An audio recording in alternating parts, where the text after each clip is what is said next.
India, a land so diverse that every few steps feels like a whole new world. Although transforming at a rapid pace, India boldly and fluently maintains its cultural, historical, and spiritual treasures.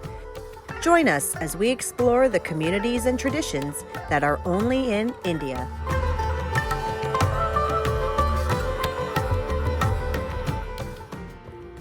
For generations, India's society has been defined by the caste system. The Hindu social stratification has determined acceptable jobs, relationships, marriages, and even lifestyle. From the outside, the caste system is an archaic form of discrimination and prejudice.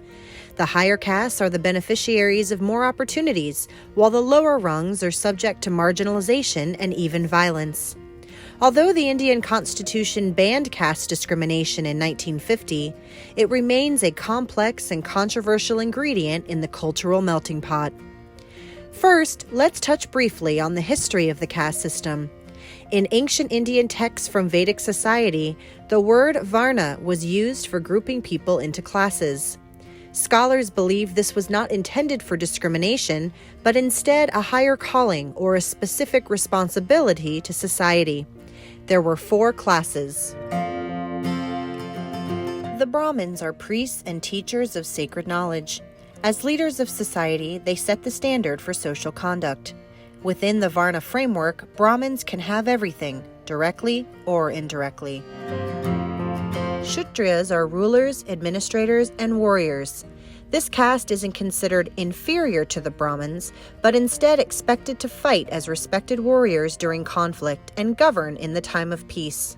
Approximately 20% of India's population fall within this category.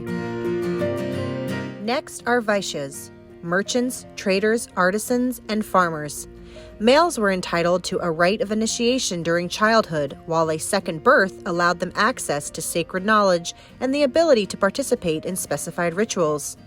Their status also granted them the right to demand and receive menial services from the Shudras. Shudras, or laborers, would serve the higher 3 castes. Although a lower designation, educated citizens of higher varnas would always regard them as a respected and essential segment of society. After all, without the feet, the body can't stand. Shudras would obey the orders of their masters because they believed their loyalty would create moksha, or the liberation from death and rebirth. Within the varnas, there are thousands of subgroups called Jati, meaning birth. At some point, a 5th classification arose for those entirely outside the scope of civilized society, called the untouchables. They are also referenced as scheduled caste or Dalit, the lowest of all castes. Meaning ground, suppressed, or crushed in Sanskrit, Dalits are typically associated with occupations regarded as ritually impure, such as those involving waste or corpses. Caste is actually not an Indian word.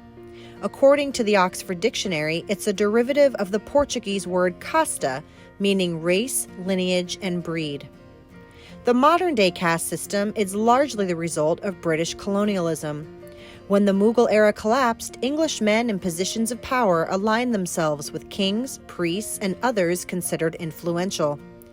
The strict British class system profoundly influenced the government operations and Indian caste categorizations. In 1860, the British Raj started hiring Christians and others from the higher castes for administrative and government jobs. Social unrest in the 1920s, including the rise of Mahatma Gandhi's popularity, sparked a rejection of a societal hierarchy. In an attempt to correct historical injustice, the Indian government introduced a reservation system similar to affirmative action. The policies and practices included quotas or reserved spaces in education and employment. With over 1 billion people vying for jobs and admission in higher education, especially in a country with extraordinary academic competition, the quota system has been contentious. For centuries, intercaste marriage was fiercely prohibited. This was to protect the idea that a lower caste would corrupt or contaminate the purity of a higher caste. Even today, many arranged marriages are only conducted within the same caste. Advertisements will specifically state the bride or groom's social lineage for spousal eligibility. This practice is slowly changing, but most Indian families still place importance on similar caste relationships. With westernization and a burgeoning middle class, customary ideas and practices, including social lineage, are being challenged. Also, the societal hierarchy is no longer a Hindu ideology, as other religions have adopted similar practices. The caste system has become a human rights issue, with economic inequality as a system of exploitation, especially for lower groups. There is also caste-related violence that is ignored or underreported, especially in rural communities. Because the caste system is controversial, the topic garners many opinions on what is accurate and acceptable. This video is not intended to elevate or discredit any personal experiences, but instead to provide a brief synopsis of the cultural and historical context. Are you enjoying these topics about India? Please comment below and don't forget to like and subscribe for more destination inspiration.